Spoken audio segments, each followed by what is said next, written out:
KEM 2025 വഴി BDS മൂന്നാം അലോട്ട്മെന്റിനായി കാത്തിരിക്കുന്ന വിദ്യാർത്ഥികൾ ശ്രദ്ധിക്കുക.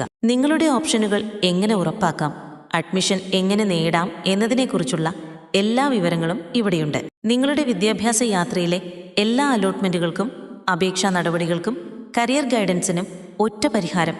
നിങ്ങളുടെ സ്വന്തം ഇൻസൈറ്റ് 360 മൊബൈൽ ആപ്പ് ഇപ്പോൾ തന്നെ ഡൗൺലോഡ് ചെയ്യൂ. എല്ലാ അപേക്ഷകളും അലോട്ട്മെന്റുകളും നിങ്ങളുടെ കരിയറുമായി ബന്ധപ്പെട്ട ഓരോ കാര്യവും ഇനി ഒരു ക്ലിക്കിൽ ഞങ്ങളിലൂടെ കൈകാര്യം ചെയ്യാം. ഘട്ടം 1. ഓപ്ഷൻ കൺഫർമേഷൻ എന്തുകൊണ്ട് പ്രധാനം? BDS അലോട്ട്മെന്റിന്റെ മൂന്നാം ഘട്ടത്തിൽ ഉയർന്ന ഓപ്ഷനുകൾ പരിഗണിക്കാൻ ആഗ്രഹിക്കുന്ന എല്ലാ വിദ്യാർത്ഥികളും നിലവിലുള്ള ഓപ്ഷനുകൾ ഓൺലൈനായി കൺഫേം ചെയ്യണം. നിങ്ങൾക്ക് സീറ്റ് ലഭിച്ചവരാണെങ്കിലും ആദ്യ അഡ്മിഷനായി കാത്തിരിക്കുന്നവരാണെങ്കിലും ഇത് നിർബന്ധമാണ്. കൺഫേം ചെയ്തില്ലെങ്കിൽ രണ്ടാം അലോട്ട്മെന്റിലെ സീറ്റ് നിലനിൽക്കും. മൂന്നാം റൗണ്ടിൽ പങ്കെടുക്കാൻ കഴിയില്ല. ഘട്ടം 2. ഓൺലൈൻ ഓപ്ഷൻ കൺഫർമേഷൻ എങ്ങനെ ചെയ്യാം? KEM വെബ്സൈറ്റിൽ www.ce.kerala.gov.in ൽ നിങ്ങളുടെ ലോഗിൻ വിവരങ്ങൾ ഉപയോഗിച്ച് പ്രൊഫൈലിൽ പ്രവേശിക്കുക. ഹോം പേജിൽ ഓപ്ഷൻ കൺഫർമേഷൻ ബട്ടൺ കാണാം. ഈ ബട്ടണിൽ ക്ലിക്ക് ചെയ്ത് BDS MBBS കോഴ്സുകളിലെ നിങ്ങളുടെ നിലവിലെ ചോയ്സുകൾ കൺഫേം ചെയ്യുക. കൺഫേം ചെയ്ത ശേഷം അവസാന തീയതിക്ക് മുൻപ് ഓപ്ഷനുകൾ റീഅറേഞ്ച് ചെയ്യുകയോ അനാവശ്യമായവ ഡിലീറ്റ് ചെയ്യുകയോ ചെയ്യാം. നിങ്ങളുടെ വിദ്യാഭ്യാസ യാത്രയിലെ വിശ്വസ്ത പങ്കാളിയായ ഇൻസൈറ്റ് 360 മൊബൈൽ ആപ്പ് ഇപ്പോൾ തന്നെ ഡൗൺലോഡ് ചെയ്യൂ. KEM അലോട്ട്മെന്റ് പ്രക്രിയയിലെ ഓരോ ഘട്ടവും എളുപ്പത്തിൽ പൂർത്തിയാക്കാൻ ഞങ്ങളുടെ ആപ്പ് നിങ്ങളെ സഹായിക്കും. ഘട്ടം 3.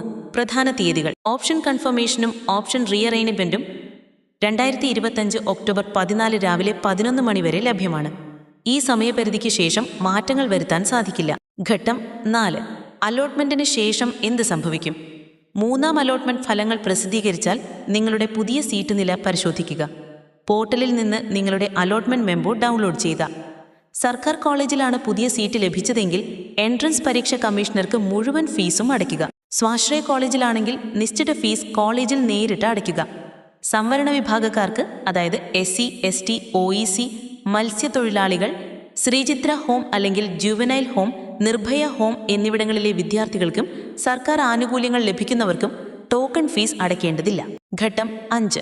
ഫീസ് മുന്നറിയിപ്പ്. ചേരാൻ ആകർഷിക്കുന്ന കോളേജുകളും കോഴ്സുകളും മാത്രം തിരഞ്ഞെടുക്കുക. കാരണം അലോട്ട്മെന്റ് ലഭിച്ചാൽ ഫീസ് കൃത്യസമയത്ത് അടയ്ക്കാൻ നിങ്ങൾ ബാധ്യസ്ഥരാണ്. പുതിയ കോളേജുകളിലെ ഫീസ്, അതായത് കേരള മെഡിക്കൽ കോളേജ്, പാലക്കാട് പോലുള്ളവയിലെ ഫീസ് താൽക്കാലികമാണ്, മാറ്റങ്ങൾക്ക് വിധേയമാണ്. ഘട്ടം 6. പ്രത്യേക ശ്രദ്ധയ്ക്ക്.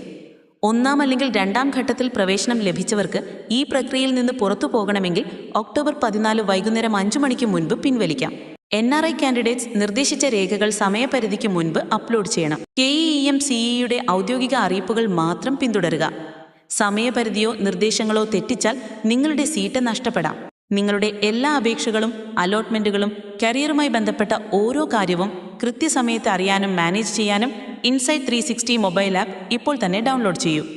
കൂടുതൽ വിവരങ്ങൾ അറിയാനായി ഈ വീഡിയോയ്ക്ക് താഴെ കമന്റിലോ DMലോ 360 എന്ന് ടൈപ്പ് ചെയ്യുക.